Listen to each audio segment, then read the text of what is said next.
안녕하세요. 몇 가지 말씀을 드리고 강의를 진행을 하도록 하겠습니다. 첫 번째,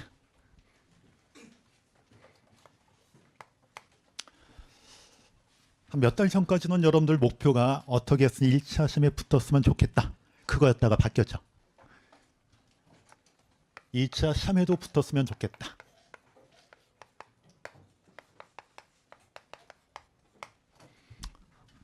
자, 2차 시험에 합격하기 위해서는요, 여러분이 생각하는 여러분들 경쟁자는 어디 있다고 생각하세요? 그걸 뭐 물어봐, 여기 있지? 아니요, 여기 안 계신다고. 여러분 경쟁자는 어디 있냐면 지금 학원에 안 나와 있습니다.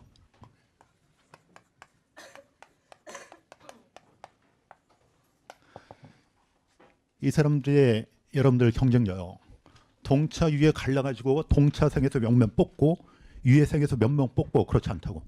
다 모아놓고요, 그 중에서 몇 명을 뽑게 되고 있습니다. 실력은요, 당연히 누가 뛰어나다? 저는 제가 뛰어난 것 같은데 객관적이지 못한 거고요. 유예생들이 당연히 뛰어날 수밖에 없습니다. 1년은 더 공부를 했는데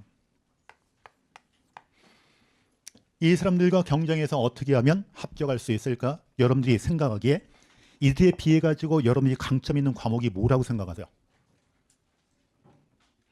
아무것도 없습니다. 미안한 얘기죠. 그나마 비빌만한 것이 뭐냐면 회계학 일부요.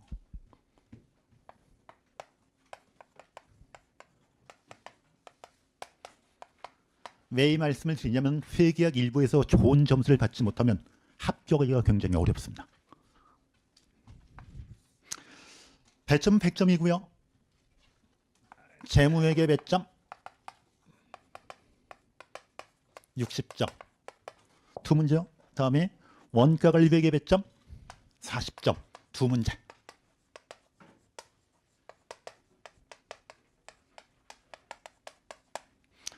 자, 원가관리회계는 여러분들 다 아시다시피 원가회계 파트하고 관리회계 파트 둘로 구성이 되어 있죠.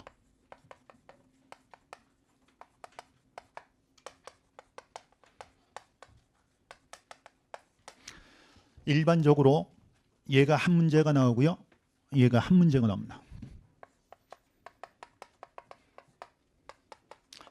일반적으로 그렇다 그렇게 말씀드렸지 항상 그렇다라고는 말씀드리지 않았습니다. 이제 시간이 지나면 여러분 어떤 생각을 하시게 되냐면 내가 도저히 이거 두 개 다 못 갖고 가겠다 라는 생각을 하실 수가 있습니다. 그래서 이 둘 중 하나를 내가 선택을 해서 그라도 시험을 잘 봐야 되겠다 라고 생각을 하실 수가 있어요. 그런데 여러분이 유예생에 비해 가지고 그나마 비빌 쓰는 과목이 뭐라고요? 얘라고 그랬어요. 그런데 이 중에서 이 둘 중 하나를 버린다고요? 그러면 시험에 붙기가 어렵습니다. 자, 그런데 어쩔 수 없이 내가 하나를 버릴 수밖에 없다. 그러면 당연히 여러분들은 어느 쪽을 버릴 가능성이 굉장히 높냐면 아래쪽 관리회계를 버릴 가능성이 굉장히 높습니다. 그런데 지금까지 세 번은요,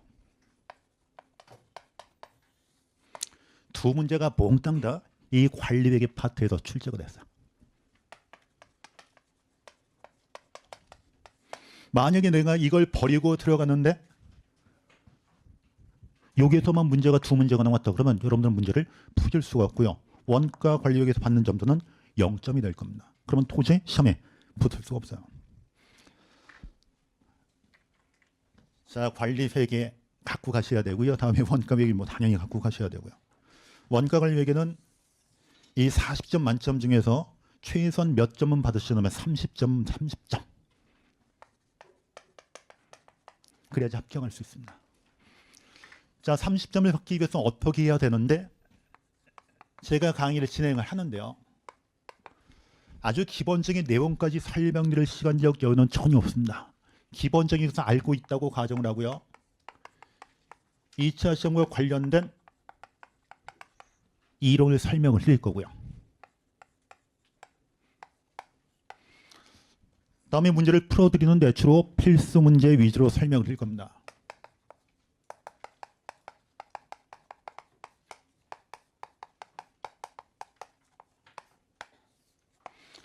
근데 풀어드리는 문제들은요, 이제 주로 필수 문제 위주지만 어떻게 풀어드릴 거냐면 어떤 문제는 전부 다 풀어드릴 거고요. 어떤 문제는 일부 물음만 풀어드릴 겁니다. 왜 일부만 풀어주는데 그 이유가 있을 거냐. 만약에 2장 문제를 푸는데요. 물음이 여러 개가 딸려 있는데 일부 물음은 2장과 관련이 있고요. 일부 물음은 저 뒤에 9장과 관련이 있습니다. 근데 2장을 공부를 하면서 요 내용까지 같이 공부하기 어렵다고요. 그래서 요 관련 챕터 물음 있죠. 그것들을 위주로 제가 설명을 드릴 거고요.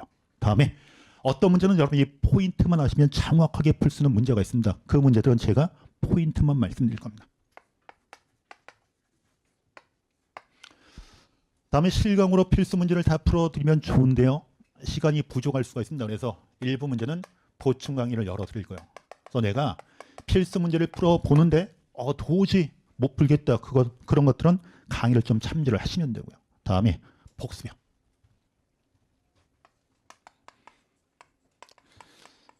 기본 과정부터 누누이 제가 말씀드렸던 것 복습은 하루에 2번 한다. 그래야지 기억에 오래 남아요. 보시고 문제 쭉 푸시고 그 다음에 다시 원위치에서 이론 보시고 다음에 문제를 다시 풀어보시고. 그런데 선생님 저는요 시간이 부족해서 2번씩은 도저히 못 볼 것 같아요. 그러면 이렇게 하시는 거예요. 자, 문제를 풀 때요 틀렸던 걸 있을 거 아니에요. 그것들 다 체크해 놓으셔야 되고요.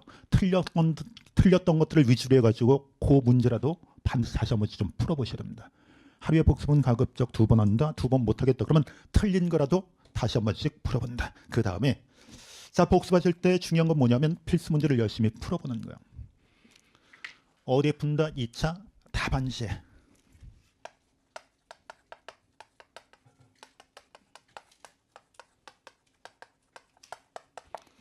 그 다음에 푼 다음에 반드시 어떻게 해놓으셔야 되냐면 첨삭을 해놓으세요. 첨삭.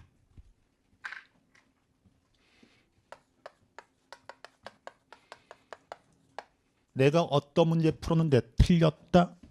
그 문제 전체가 틀렸을 수 있고요. 아니면 특정 물음이 틀렸을 수 있고요. 그거 다 체크해 놓으셔야 되고요. 다음에 답안지에다 반드시 첨삭해 놓으셔야 돼요.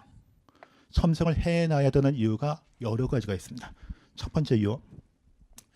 이제 문제를 풀다 보면 여러분들이 이제 모르는 것들은 답안지를 참조할 수밖에 없습니다. 그런데 답안지의 내용은요 굉장히 많습니다. 해답지의 내용은요 굉장히 많습니다. 왜냐하면 여러분들 이해를 시키기 위해 가지고 제가 답안을 작성을 해놨기 때문에 그 양이 상당히 많을 수밖에 없어요. 시험장에 들어가서요 그것을 다 활용해서 답안을 작성한다고 하는 건 현실적으로 굉장히 어렵습니다. 그래서 어떻게 하시냐면 여러분이 시간을 재가지고 이제 답안지 문제를 풀 거 아니에요. 요 답안지에 실려 있는 것들은 여러분이 시험장에 들어가 가지고 활용을 쓰는 실제 답안입니다. 그래서 막판에요 빠른 속도로 쭉 검토할 때 여러분들이 첨삭해 놓은 거 있죠. 저게 상당히 유용하게 작용할 겁니다. 그리고 나중에 시간이 부족할 때는 어떻게 되냐면 내가 틀린 것을 반드시 확인해 보셔야 되는데 틀렸을 때 그 틀린 것에 더 다시 틀릴 가능성이 굉장히 높아집니다. 그래서 빨간색으로 첨삭해 놓게 되면 나중에 시간이 없을 때 쭉 넘겨보게 되면 내가 어디에 더 틀렸구나. 이거는 이렇게 풀었어야 되는데 그것이 바로바로 눈에 띄게 되어 있습니다. 그래서 나중에 실제 답안 작성할 때 이제 활용을 좀 하시고요. 막판에 정리하실 때 좀 활용을 하시고요. 그 다음에 지금 여러분이 무엇을 신경을 많이 쓰시냐면 모의고사를 신경 쓰는 모의고사. 저는 개인적으로 이것이 이해가 되지 않습니다. 모의고사를 왜 신경 쓰요? 이건 신경 쓸 필요가 전혀 없습니다.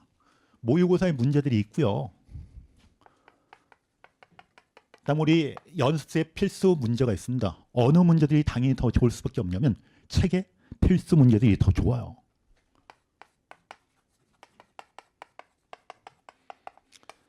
나는 실전 연습을 하고 싶은데요. 실전 연습은요. 이 필수 문제를 가지고 하시는 거예요. 내가 시험장에 들어가서 이 문제를 푼다. 나한테 주어진 시간이 한 문제당 18분이다. 18분을 재시고 이 문제를 풀어보시는 거예요. 모의고사 문제는 별도로 푸실 필요 전혀 없고요. 이 필수 문제만 신경 쓰는 거예요. 필수 문제만 제대로 보시게 되면 절대로 시험에서 나쁜 점수가 나오지 않을 겁니다. 필수 문제를요. 시험장에 들어갈 때까지 가급적 3번을 보실 생각하세요. 3번, 최소 3번이요.